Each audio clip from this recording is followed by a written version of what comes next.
Welcome back. And I can't decide if this is better or worse than I initially thought. I think worse. So, a couple of things. Today's plan is to try and see if we can get it to start. So to do that, we're going to need to clean the fuel tank out, give the carbs a clean. I've also got a rebuild kit for the carbs. So get the carbs rebuilt and cleaned up, new jets, give the fuel tank a clean out because it's in a pretty bad state. See if we can get a start. Now the start button isn't going to work because the solenoid has got a wire on the back and that's broken. So I can get another one of them. But I don't want to spend any money on that until I know it starts. Need to check that it's got oil. I don't think it's got any coolant because I've noticed that clamps and all sorts are loose everywhere. So that's the aim of today. See if we can get it living and breathing. Now, this bike I think is a bit of a bitzer. The exhaust system is from a later model that has the X-up valve. This doesn't have the wiring for the X-up valve or the servo for it. So how well it'll run with the wrong exhaust on it, we do not know. We'll see how that goes. But this project's going to be broken down into a few different sections. So we're going to have the engine and the running, we're going to have the cooling system, we're going to have the brakes and tyres because they definitely need some attention. Yeah. Oh, another thing that got pointed out, these clip-ons, they're meant to be on top of the yokes, not underneath. Probably been moved because it's more of a racier feel. Who knows? Who knows? There seems to be some sort of, not confusion, but again, why it might be a bit of a bitzer, is that one of these models does have the bracket that comes up here and goes out. Another one doesn't. Now I believe this one should do, but I think it's been switched out with bits, so it doesn't need that. So I think it's had bits from an X-up, so it's got the exhaust and it's got the tank bracket. Actually, does this? The CDI doesn't say. No, it just says 3EN00. Yeah, let's crack on, get these carbs rebuilt, get the tank cleaned, get it all together, and see if it will start. Fingers crossed.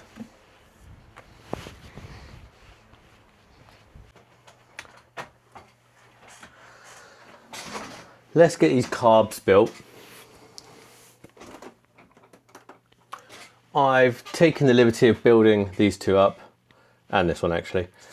I've had to get a new number 4 carb because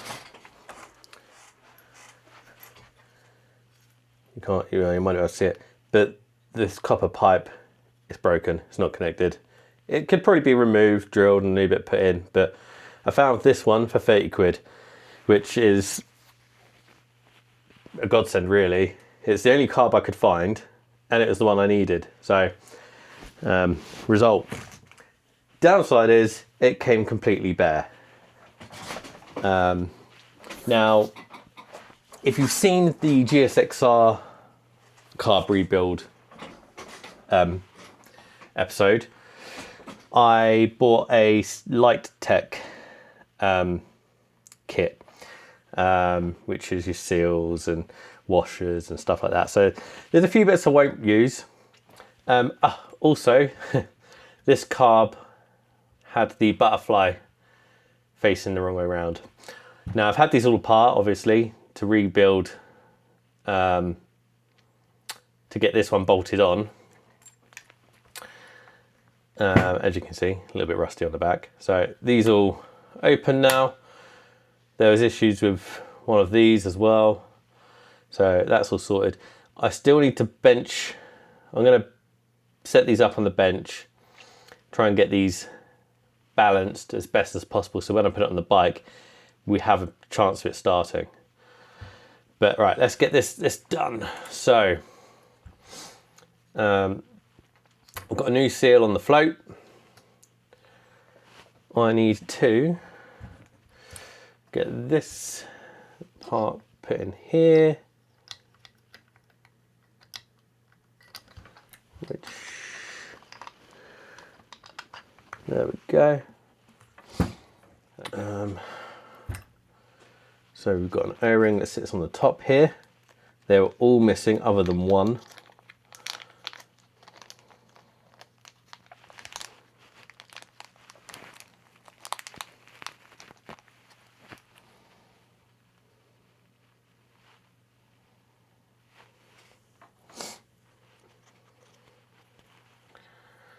I'll check that the needle heights are all the same.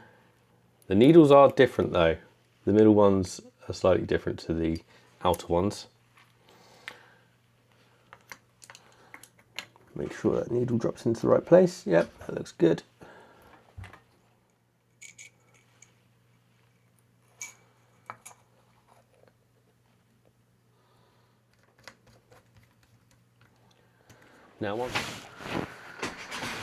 Now I'm going to give this little spray of WD just to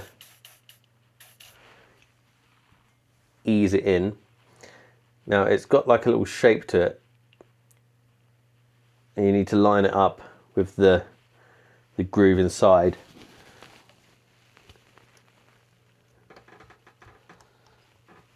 There we go, lovely. They don't always go in that easily though. Right, let's put that back on.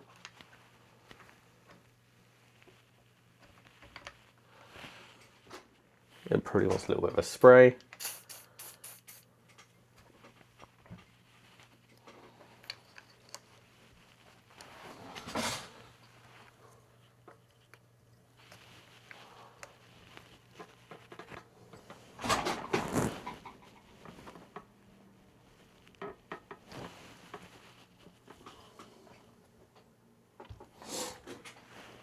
Right, I've put new O-rings on here and in here.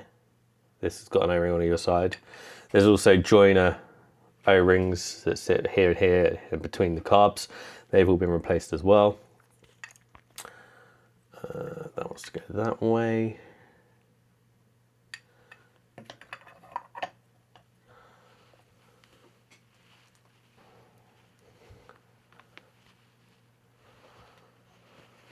So, pilot jets. No, not pilot jets, mixture screws. I've got some new, I need to install one for that. There's a washer and a seal under each one of these, or should be. But before I do that, I want to make sure I know how many turns out these were. So, if they turn half, one.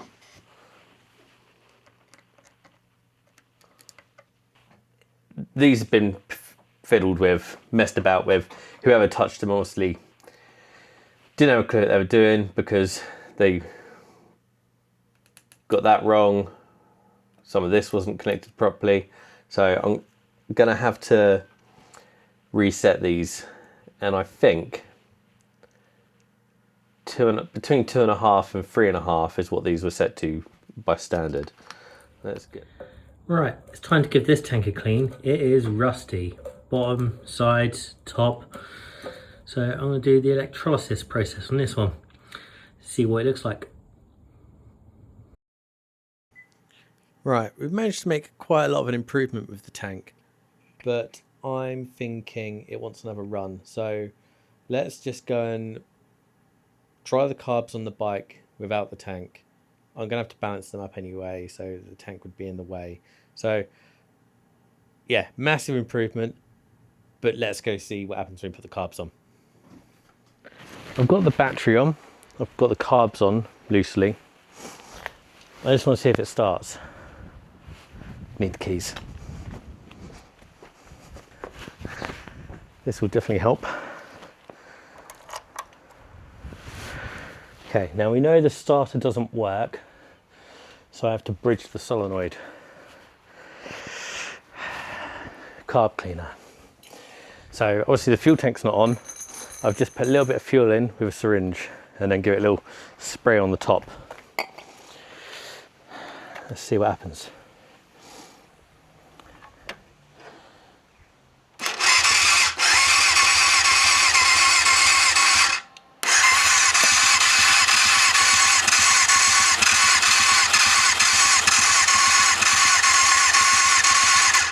Yeah.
She sounds healthy.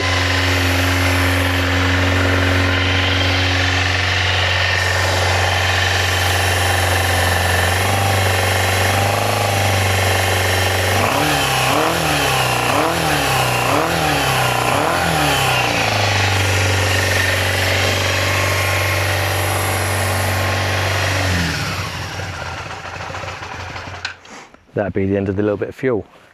Right. So we're onto a good thing here. So what we need to do, change this wire for this one, because then that's the correct thing. Order a starter solenoid, that thing. Get the fuel tank sorted. I need to order 2 new clamps for this carb, because one's bent to buggery and the other one's missing. Now, I don't know if you can see this, but there's a gap here, so that's not actually touching this. So I need to adjust these to make sure they're actually going to where they should be, and then get the carbs balanced. We're onto a good thing. So yeah. So now I need to order a few bits up, and now we've got to let's just quickly go through the recommissioning process. Getting the engine to run, tick. Tires and brakes, they're going to be a pain in the arse. 18-inch rear back wheel, very limited on options. I think BT 45, BT 50, something like that. Gonna need some new hoses and stuff like that. Check this cooling system is working. Get the handlebars in the correct position on the forks. The forks actually aren't pitted or anything. They might benefit, well, they would benefit from some new oil. The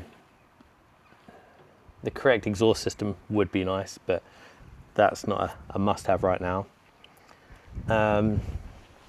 So yeah, I think those are like the main stages. Order a few bits up. It's like you still need the cap for that, which you can get, and the overflow for that, which you can also still get. I need to go through all the bolts and brackets that I've got, see if that, see if I've got everything I need. Test ride, well, chain, get me a chain because it hasn't got one of them. Test ride it. Oh, we're going to need another thing I just forgot about. The little screw in for there.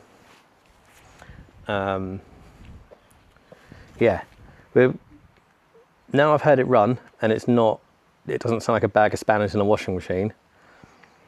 I won't keep starting it until I've changed the oil, because it smells a bit fuely. Yeah, so for now, we'll leave it there. Thank you very much for all the new subscribers that followed on from the last video on this bike. And hopefully I'll see you again soon. Ciao for now.